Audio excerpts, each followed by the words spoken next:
of digitalization, journalists are becoming more and more dependent on online and social media sources for information for their stories, and that presents challenges.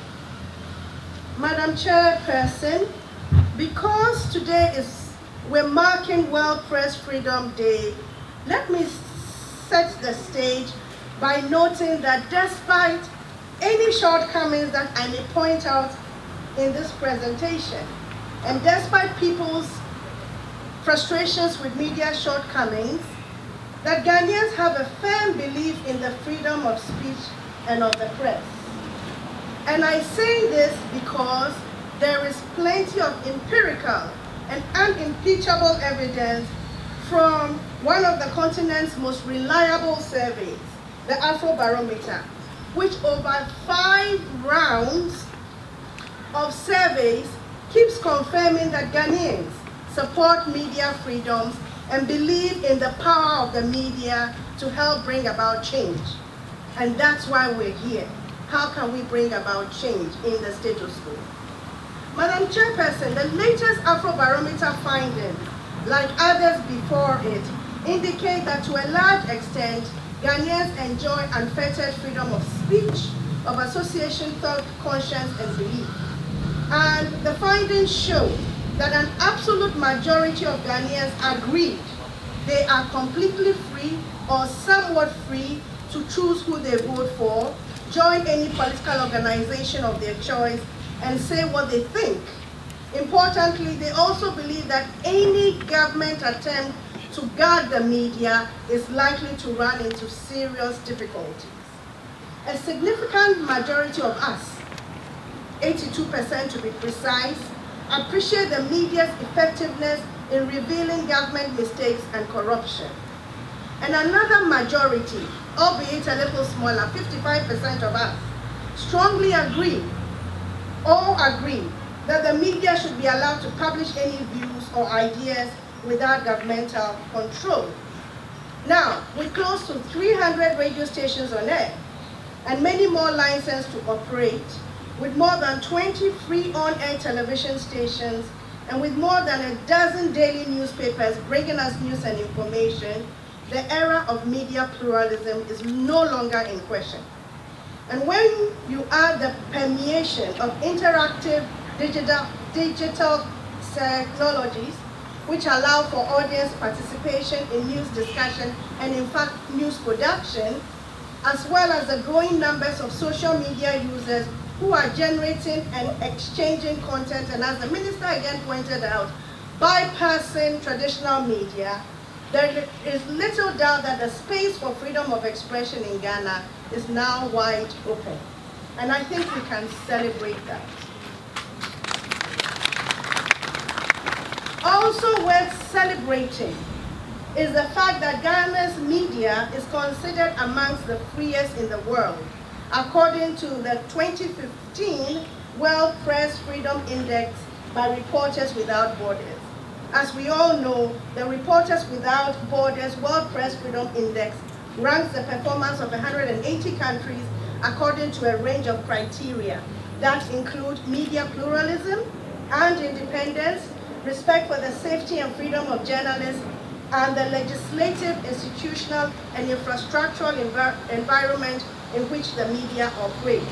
So, at number 22 out of 180 countries on the index, Ghana ranks second on the continent, led only by Namibia, which is at number 17.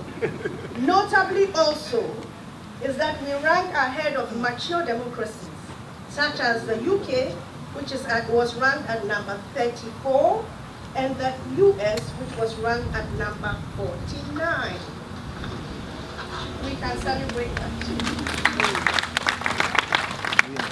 But our ranking must not blind us to some of the troubling realities and challenges on the ground, for amidst this complex mix of progress, there's also stagnation and even retrogression.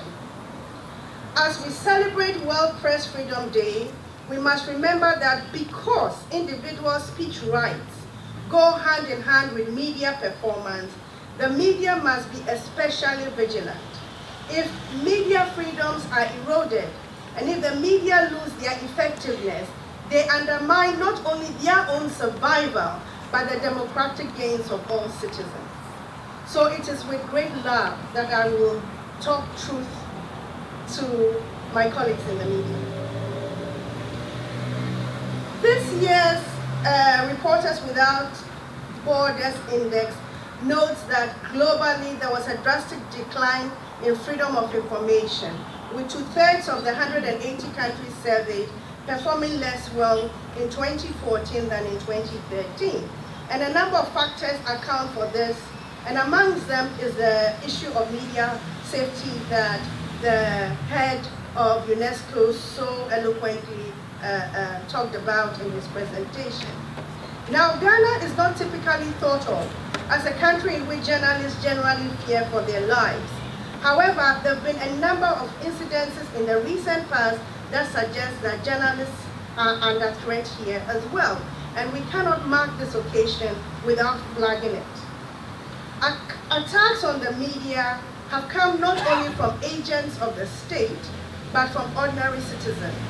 And here I'm calling on the Media Foundation for West Africa's press release last year, which chronicled more than 10 attacks on journalists since the beginning of that year.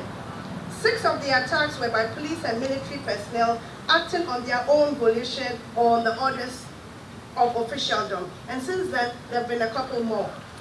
Disturbingly, though, 4 were by groups of mostly youth, unhappy about media reportage on some issue or other. In one case, for example, 30 angry youth vandalized a private FM station after the Paramount chief had announced he had banished a citizen of the area from the town, and the chief had cautioned the media not to carry any news item on the banishment, which of course you know is a clear form of censorship, forbidden under our constitution. However, the youth, in reaction to the news on the banishment, attacked the radio station. In another case, the relative of a convicted felon and former member of parliament attacked a court reporter who was simply doing his job, taking a photograph of the subject of the news, in this case, the convicted MP who had been rearrested for traveling on a fake passport. And we can also include on the list the infamous attack on a Daily Graphic journalist purportedly instigated by former footballer Bafo Jan, and a related incident involving an attack on a journalist investigating the drowning at a holiday resort of the hit life star Castro.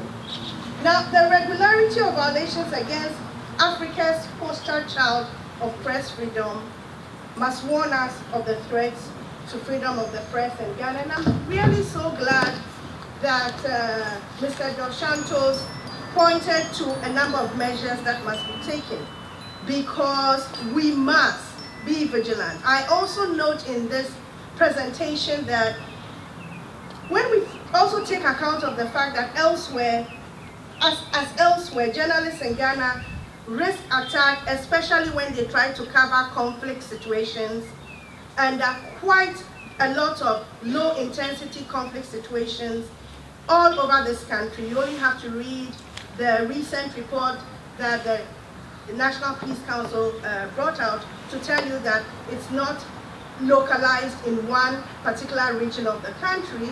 And when you also consider that we are approaching elections, and elections are, again, another period where tensions run high and where journalists are often attacked, I really do think that we need to put our heads together as a matter of urgency to determine how best to begin to protect our journalists. Now let me, Madam Chairperson, I'd like to come to the important subject of gender, and to first note the obvious, that women make up 51% of the population, and therefore their representation in public life generally and in the media must be a source of concern for anyone who is interested in gender equity. And we simply cannot develop as a nation if we insist on leaving half our population behind. So as we approach Beijing's 20th anniversary, and I hope Beijing has become short code for the UN Women's Conference that took place in China in 1995. And I know that most of you here know when we say Beijing. Since the conference, there have been follow-up actions, but what has that resulted in? Let us first take a look at the poor status of women in decision-making positions in the media. Madam Chairman, Reid's chairperson, research captured in the global report on the status of women in the news media conveys a picture of continued male dominance. Out of 117 media companies that were surveyed in 15 sub-Saharan countries, including 6 from Ghana, 6 media companies from Ghana, the study found that women make up 41.6% of a journalistic force of approximately 22,100.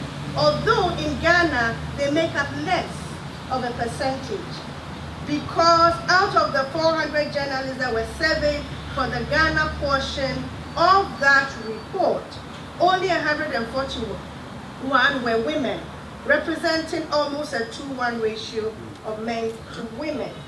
And the global report also found that men hold almost 70% of the regular full-time jobs at Ghanaian news companies.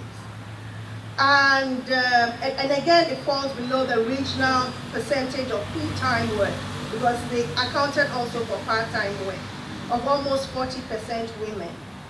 I think it's important to note that this is one of the cases where the figures suggest there's been stagnation, because 15 years ago, my colleagues, Professor Ansutrem and Professor Karikari, did a nice book, 1998 to be precise, on media, titled Media Ghana, in which they cited that 1/3 of media practitioners in Ghana were women. So if now we are still at 1/3, we haven't moved. Women are especially scarce at the top of the media industry. As indicated earlier, media liberalizations has produced hundreds of radio and television stations as well as daily newspapers, but extremely few women have a piece of that pie. In actual fact, there are only a couple of women news media owners, people who actually own the media. I can think of only 2, to be precise.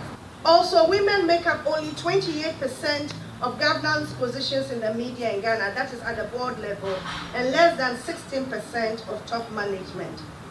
Now the question becomes, so what? Will more women in the media, particularly in decision making, make a difference to media content? And my answer to that is that we will not know for sure if we maintain the status quo.